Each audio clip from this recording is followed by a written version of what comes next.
Why do the creators of Ted Lasso have a personal connection to Amsterdam? What was going on in the background at the museum? Has Ted got the right idea to pull the team out of its slump?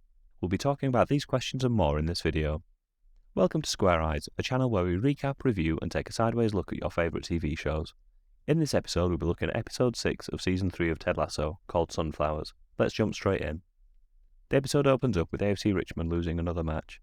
This time it's in a friendly match to Ajax in Amsterdam, and the result was 5-0 to the home team.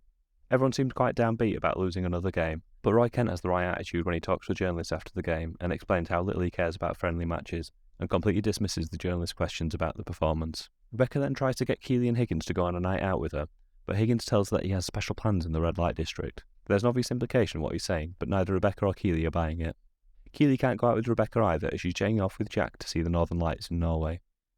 When Roy asks Rebecca where Keely's going, she replies somewhere that believes they deserve her, but really she means someone, which looks like it absolutely crushes Roy, and he takes his anger out on a picture of Zava. On the coach, Ted and Beard notice that the whole team seem to be in a slump and need a lift. Ted decides the best solution is to let them all off the leash. There's no curfew, so they can go wild in Amsterdam for a night, and all they have to do is be back on the coach by 10 AM the next morning. Everyone's very excited about their night out, particularly Jamie Tart, but Roy tells him he doesn't get a night off training and makes him go for a run. Higgins then asks Will the kitman if he wants to go out with him, and tells him they'll be going to the red light district, which still isn't kidding anyone. Higgins is far too wholesome for that kind of thing.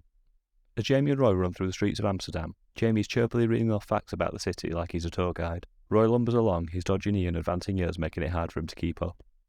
Rebecca is walking around Amsterdam and getting lots of abuse because she's walking in the cycle lane. A man in a houseboat tries to warn her, but before he can, she's tippled over the edge of a bridge and into the canal. The man says that she can come on his boat to dry off, so she swims over to him. Ted and Beard are planning their night out, and Ted talks about his current frustrations. He feels stuck in a rut and wants to do something to break free. Beard is delighted to hear this, and he has an idea about how he can help him to do it. In the lobby, the players have gathered to plan their night out too. They can't decide what to do. Danny wants to see a tulip, Van Dam wants to see a sex show, Trent Krim suggests they go to see museums, Sam suggests a movie night, and Jan Mas suggests a private all-night party, but it's a 2-hour drive away. They can't decide on the best option, but while the discussion takes place, Colin makes an excuse and goes back to his room. Rebecca gets out of the shower on the houseboat to find her clothes are all in the washer-dryer and have 2 hours and 50 minutes left before they'll be finished.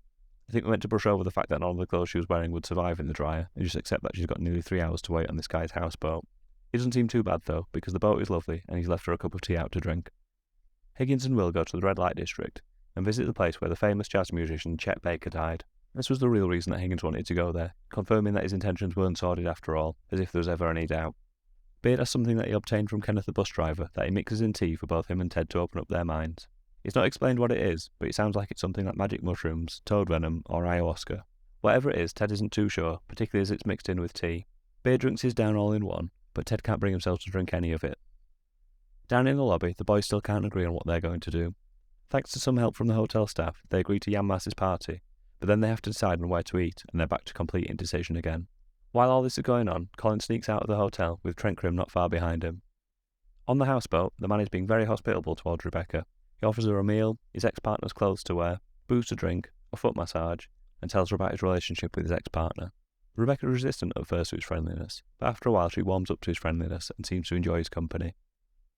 Roy and Jamie are still running around the city. Jamie isn't looking too tired, but Roy is out of breath and struggling to keep up and grumbling about Amsterdam. He talks about how fake he finds the city, and he thinks even the windmills are fake, which Jamie disagrees with and decides they need to find some bikes so he can go out and find a real windmill. The effects of the tea seem to be taking hold on Beard as he's stroking the arms of the chair that he's sat in. Ted says that he can go out if he wants, and Beard jumps out of his chair and leaves Ted on his own in his room with his tea still not drunk. Colin's made it out to a gay bar in Amsterdam and is followed in by Trent Krim. When Colin spots him, he pretends he's gone in by mistake and makes a hasty exit. Trent follows him out and tells him he already knows that he's gay and that he's not told anyone about it. Back in Ted's hotel room, he's texting Rebecca more but still not getting any response from her. After he sent his text, his attention turns to the cup of tea that is still full and sat on the table. On the houseboat, Rebecca has changed into a dress that belonged to the guy's ex. They talk a little about his failed relationship, share a drink together, and then sing along to the Dutch equivalent of Kenny Rogers. Jamie's arranged for a homeless man to get them some bikes for the night, which forces Roy into admitting that he doesn't know how to ride a bike. His granddad was going to teach him when he came back from Sunderland at Christmas, when he went to play in their academy as a boy, but then his grandfather died and he never learned. Jamie agrees to teach him, and that introduces some wonderful physical comedy from Jamie and Roy, as Roy struggles to get to grips with riding a bike, while equally struggling to keep his temper in check. Trent and Colin are drinking beers by the canal, as Trent tells Colin about how he came out to his wife. She didn't believe him at first, but now they have a good relationship and their daughter is happier than ever. Colin talks about how he has a dual identity, where he keeps his dating life secret from his work life. When he worked with Dr. Sharon, he realised it was aching for his two lives to come together. Interestingly, he doesn't want to be a spokesperson. He just wants a normal life where his relationship with a man could be treated like the players' relationships with their wives and girlfriends. It seems like a completely reasonable and modest expectation, but also, in the current climate in football, not easily obtainable. Ted's made it out of his hotel room and is in an art gallery looking at some of Van Gogh's most famous work. A museum guide, who bears a passing resemblance to the famous Dutch artist, gives Ted some profound analysis of the artwork which may apply to his life, about overcoming demons and searching for beauty to find inspiration. He also says that when you know what you're doing, what you're meant to do, you have to try. He then gives Ted a notebook with sunflowers on the outside as a gift. He might just be a helpful guide, but there's something slightly otherworldly about this guy. Things are getting heated in the hotel lobby as the players still haven't decided on what to eat and they're getting hangry. Isaac stops the arguing with a Shakespearean-style monologue, which doesn't actually appear to be taken from any of Shakespeare's plays. Correct me in the comments if I'm wrong. And then Sam jots down a suggestion about what they should do, which meets the approval of the captain. Roy and Jamie are cycling along the canal towpath, and Jamie opens up about why he knows so much about Amsterdam. He went there with his dad when he was 14, and his dad took him to the red light district to lose his virginity. Roy sympathises with Jamie, but it appears that Jamie doesn't even recognise this obvious abuse from his father, apart from a tiny flicker where he considers it, but quickly moves on to the happy memory of his mother taking him to Amsterdam and showing him the nicer, more wholesome side of the city. Then Roy apologises for his behaviour and mentions how he thinks Keely might have a girlfriend. Then they cycle off in search of windmills. Ted has arrived in the Yankee Doodle Burger Bar and is absorbing his surroundings in a state of wide-eyed wonder that doesn't seem appropriate for a cheesy American theme bar. Back on the houseboat, things are going well with Rebecca and the guy that owns the boat, despite the fact that we don't know his name. Rebecca asks him why he keeps saying Hezelig, and he explains that it's a Dutch word that doesn't have a literal English translation, but it means something like cosy, but more than that, because it can be a state of mind or a way of being. The conversation is interrupted by Rebecca's clothes being dry, but Rebecca chucks a glass of water onto them so she can extend her time on the boat. While I appreciate the symbolism of the gesture, she could have just said, "I'm having a nice time, can I stay a bit longer?" and not have drenched her clothes again. Ted has ordered a ridiculous-sized portion of onion rings at the Yankee Doodle Burger Bar, which arrive in a pyramid, which he realises are basically just triangles. Then he sees that the ketchup and mustard bottles are also arranged in triangles, which makes him think more about triangles, alongside the classic basketball match that he's watching, featuring the Chicago Bulls triangle offense. Then for a split second, Nate appears to Ted, dressed as a waiter, before quickly changing back to the actual waiter. Ted then brought a bottle of barbecue sauce from Kansas, and the smell and taste seem to trigger something in him, and it starts a weird sequence where he communicates with the spirit of adventure, who gives him some history of the triangle with some fancy animation. The reverie sparks an idea in Ted, and he starts scribbling in his notebook, inspired. In the jazz club, Higgins is scatting away, and the singer asks him if he wants to come up and play, which sparks off a lovely montage scene where we see the players in the hotel having a huge pillow fight, which was Sam's suggestion for how they spend their night. Trent and Colin are having a great time in the Thundersong party. Rebecca and her mystery man are dancing on the boat. Jamie and Roy find their windmill, and Ted is working through his triangle idea, using all the American-themed restaurant sauce bottles after closing time. The next morning, Rebecca wakes up on the houseboat, unsure of what happened the night before, asking, "Did we?" as in, did anything physical happen between them, to the guy. The guy reassures her that nothing happened other than her falling asleep during a foot massage. They share a kiss and Rebecca leaves. After she's gone, he asks himself, "Did we?" and he answers yes, meaning something important did occur between them, but it was an emotional connection rather than a physical one. As Will is loading up the coach, a minivan pulls up and Beard jumps out in a Ziggy Stardust jumpsuit, wearing a pig snout and talking Dutch to the van's occupants. Will then continues his phone call with his mum, who he tells that he was invited to have a threesome with a couple from the jazz club the night before. On the coach, Beard tells Ted that the batch of tea that they had was a dud batch. Kenneth has confirmed to Beard that the drugs were ineffective, meaning that Ted's insight and inspiration weren't drug-induced at all, and it was a placebo effect at most. Ted then shows Beard his notes on how he thinks the team should play. It's a fluid system which allows the players to express themselves. Beard likes it, but he has to break it to Ted that he's come up with Total Football, the system that was made famous by Holland in the 1970s, but he thinks the AFC Richmond should try it anyway. Then Rebecca comes aboard the bus, and it's obvious that she's changed from her night in Amsterdam. Her evening with the man on the boat seems to have helped her engage with herself, and she's relaxed and at ease. To illustrate this, she starts singing Three Little Birds, which Beard joins in with, and then the whole coach is singing too, and the credits roll. After last week's downbeat episode, this one, hopefully, feels like a turning point for the team, and it seems like we're now on a more positive trajectory for everyone. I love this episode. I think it was the first episode of Season 3 that sits among the best of the whole series. It's a feel-good hour of television that puts the characters in a new situation where they go off and have an adventure, a bit like Beard After Hours did for Beard last season, but rather than take a break from the story like that one did, Sunflowers also advances several of the season's major plots too. It was a bit like having your cake and eating it. I really liked how the episode splintered off into a variety of sub-stories so we could see the city from a variety of different perspectives. I'll try to cover each one. Rebecca's night with the houseboat guy felt like the most significant story. Her mother's psychic predicted that she was going to be upside down and drenched, but okay, which could have been her for seeing her tumble into the canal. So we may have seen another of the predictions coming true here.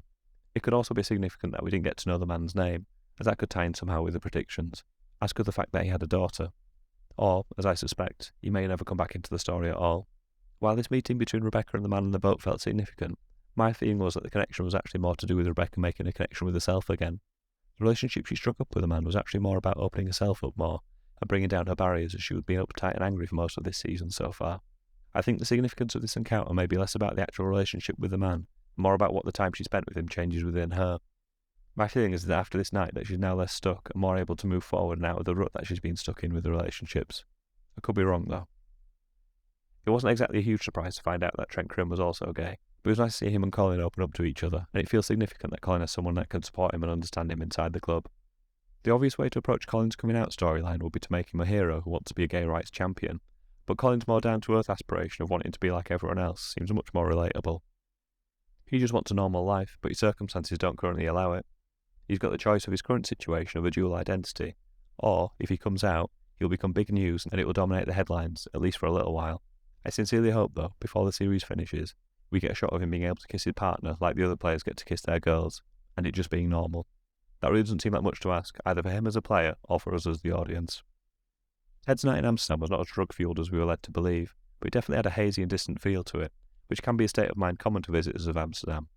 The conversation in the Van Gogh Museum was particularly deep and seemed to address a lot of Ted's common themes, like not quitting things and finding your purpose, which took us back to the question Ted was asking himself at the start of the season. He wasn't sure about why he was in Richmond and if he was helping or not. After pretty much letting Zava carry the team, he's now got to drag the team out of their slump and coach them back to being a functioning unit, which might be the purpose he was searching for. He certainly seemed fired up once he got the idea about the triangles, even if the idea he came up with has been done before. I love that the one night we didn't get to see was Beard's. We saw what his nights out can be like in the last season, so just seeing the start and the end was enough for me. I like the fact that we can use our imagination to fill in the blanks of what his night was like as a Dutch David Bowie tribute act. I'm increasingly finding Jamie and Roy seem to be the best in the show. They both seem to bounce off each other so well, and I think this episode was the pair's best one yet. The physical comedy of Jamie teaching Roy to ride a bike was superb, and I have a feeling it was really Brett Goldstein on the bike, falling off for those scenes too. He just looks too much like him to be a stuntman. The dramatic moments between the two of them were just as good too. Jamie opening up about his dad taking him to Amsterdam was a really sad moment. I don't think Jamie even knew the damage his father had done to him. I suppose you could interpret Jamie's story about his trip to the red light district a few ways. But at 14 years old, he was still a child at the time. So to me, his father was committing a crime by doing what he did, and most likely some pretty serious damage was done to his son at a delicate time of his development. It'll be interesting to see if that comes up again later in the season. There's been a lot of talk about potential spin-offs after this third season of Ted Lasso. Perhaps this episode proved that Higgins and Will could have their own Jazz Odyssey spin-off, where they tour the world, visiting jazz clubs and getting into hilarious scrapes. It writes itself. I've been pretty scathing of Higgins' bass playing in the past, but I was glad that he got his chance to go up on stage and play in this episode, and it was nice that Will got called over by the couple at the end too. In an episode where it seemed like everyone got to do what they wanted, it was good to see two characters that we don't always get to see enough of have more screen time and use it to get the thing that they wanted. I think the storyline in this episode that was least interesting to me was the team trying and failing to work out what they wanted to do. It was pretty boring to watch them bicker over their plans, even if it was adorable to see Danny Rojas speculate about who had written Tulip in Spanish. I suppose the dull build-up was worth it when they had the big pillow fight at the end of the episode though. My favourite line in this episode came from Colin when he said, "We can't fix every ache in our heart, but you shouldn't have to pretend they're not there either," which really summed up how he doesn't want to live in the closet anymore. This makes me think we're going to get to see him come out at some point this season. He's not saying that he wants a perfect life, but he's just saying he doesn't think it's fair that he has to live a double life because of other people's prejudices, and I think he's right too. It doesn't make a lot of sense that AFC Richmond will be playing this meaningless game in the middle of the Premier League season, as friendlies are typically used to build fitness before the season starts. If you want a reason though, there's a hint when you see a banner in the crowd that says, "No Zava, why bother?" which suggests the game might have been arranged when the team had Zava on their books to earn a bit of extra money. It's conceivable that Ajax may have paid Richmond to play an exhibition game, purely because they wanted to see Zava, as superstar players are obviously a big draw. It's still a bit of a stretch though, and I think we just meant to go along with the fact that they're playing an exhibition game in the middle of the season and not question it too much. I think the real reason this episode takes place in Amsterdam is because the creative team behind the show spent a lot of time in the city. Some people said that Ted Lasso was conceived in Amsterdam, but Brendan Hunt, who plays Coach Beard and wrote this episode, corrected this after the show and explained that Ted was created for the NBC adverts. However, Jason Sudeikis, Brendan Hunt and Joe Kelly, the show's creators, all worked together at an Amsterdam improv theatre called Boom Chicago, where they developed a love of soccer, so this episode feels like a love letter to the city.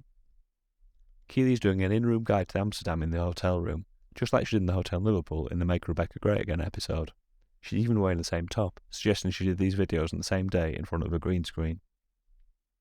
At the gay bar, Colin is told to stick around for a party later called Thunderdong, which sounds very similar to an annual fundraiser that many of the Ted Lasso creators are involved in called Thundergong, which takes place in Kansas City to raise money for amputees.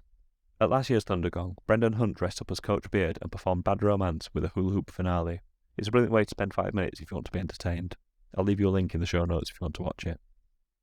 Something strange is happening in the background when Ted is at the Van Gogh Museum. To start with, a woman pushes past a baby in a blue pram. Then a fully grown man walks past wearing a blue hat, pushing an old woman in a wheelchair. After that, an old man hobbles past wearing what looks like the same blue hat, hobbling along with a walking stick.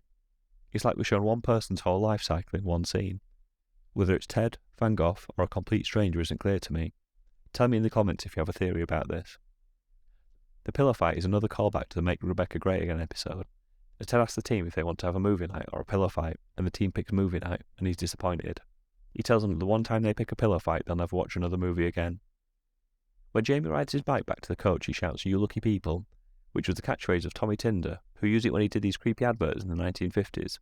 I'll put a link to one of the adverts in the description if you're interested. He had the same kind of energy as the child catcher in Chitty Chitty Bang Bang. The band Midlake tweeted their delight about featuring in this episode when Trent Crimm wore one of their t-shirts on the bus on the way home.